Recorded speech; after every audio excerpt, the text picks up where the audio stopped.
ये है map of infinity.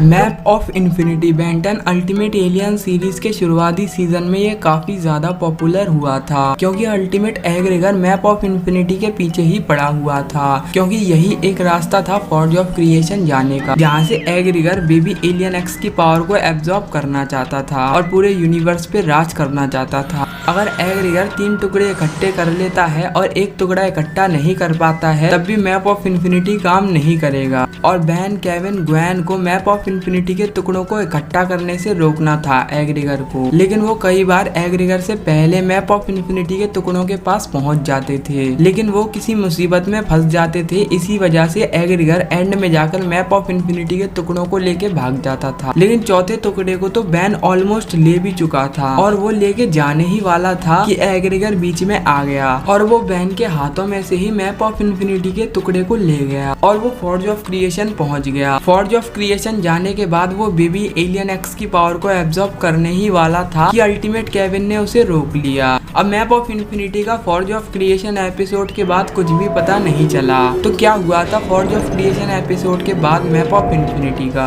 क्या वो प्रोफेसर पैराडॉक्स ले गए? क्योंकि प्रोफेसर पैराडॉक्स ने ही मैप ऑफ इन्फिनिटी को बनाया था। और मैप ऑफ इन्फिनिटी कैसे काम करता है और मैप ऑफ इन्फिनिटी से कहां कहां जाया जा सकता है? सबसे पहले मैं आपको बता देता हूं कि मैप ऑफ इन्फिनिटी का यूज कैसे होता है। मैप ऑफ इन्फिनिटी बेसिकली एक मैप तो है, लेकिन मैप ऑफ इन्फिनिटी का यूज मैप की तरह नहीं होता। एक्चुअली मैप ऑफ इन्फिनिटी की पावर से ही आप फॉर्ज ऑफ क्रिएशन जा सकते हो। अगर आपके पास मैप ऑफ इन्फिनिटी की पावर होगी तो आप फॉर्ज ऑफ क्रिएशन आराम से पहुंच जाओगे। अब आप लोग कहोगे अल्टीमेट एग्रेगर ने फिर चारों टुकड़ों को इकट्ठा क्यों किया था? वो एक एक करके सभी टुकड़े की पावर को एब्जॉर्ब करके भी तो फॉर्ज ऑफ क्रिएशन जा सकता था। तो ऐसा नहीं चलता, क्योंकि मैप ऑफ इन्फिनिटी के जब चारों टुकड़े एक साथ आते हैं तभी उनकी पावर कंबाइन होती है और तभी उनकी फुल पावर यूज हो पाती है। अगर मैप ऑफ इन्फिनिटी का एक टुकड़ा भी कम पड़ जाता है तब भी वो किसी काम का नहीं रहेगा। अब बात करते हैं कि मैप ऑफ इन्फिनिटी से कहां कहां जा सकते हैं। क्या मैप ऑफ इन्फिनिटी से सिर्फ फॉर्ज ऑफ क्रिएशन जाया जा सकता है? नहीं, ऐसा नहीं है। मैप ऑफ इन्फिनिटी से आप कहीं भी जा सकते हो, जैसे कि ड्रैगन की डायमेंशन में जा सकते हो, नाल्जियंस की डायमेंशन में जा सकते हो। आप मैप ऑफ इन्फिनिटी से बेन 10 के पूरे ओमनीवर्स में जा सकते हो।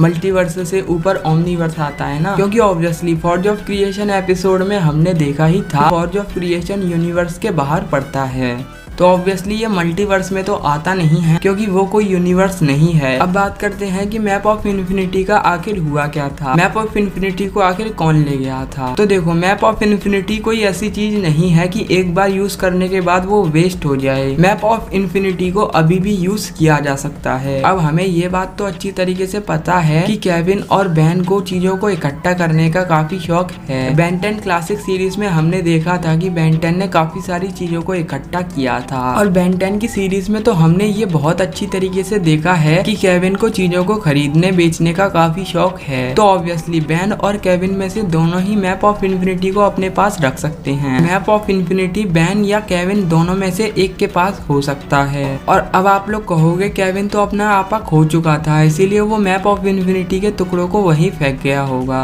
तो देखो, भले ही केविन का आपा खो गया हो लेकिन उसे सब कुछ अच्छी तरीके से याद था, तो हो सकता है मैप ऑफ इन्फिनिटी को वो अपने साथ ले गया हो, या फिर हमारे पास लास्ट चांस तो बेन है ही। और वैसे इस एपिसोड में मेंशन तो यही किया गया है कि अल्टीमेट केविन ने मैप ऑफ इन्फिनिटी की पावर को एब्जॉर्ब किया था। अब आप लोग कहोगे प्रोफेसर पैराडॉक्स इसे क्यों नहीं ले गए? क्योंकि प्रोफेसर पैराडॉक्स को मैप ऑफ इन्फिनिटी को अपने साथ ले जाना था, तो वो इन चारों जगहों पर मैप ऑफ इन्फिनिटी को रखते ही नहीं। तो हाँ, अभी बेन या केविन के पास मैप ऑफ इन्फिनिटी सुरक्षित है। तो आपको इन दोनों में से कोई भी लग रहा हो तो मेरे को नीचे कमेंट सेक्शन में बता देना। तो बस आज की इस वीडियो में इतना ही। वीडियो पसंद आई हो तो वीडियो को लाइक कर दो, चैनल को सब्सक्राइब करके बेल आइकन को ऑल पे सेलेक्ट कर देना और अपने दोस्तों के साथ भी शेयर कर देना।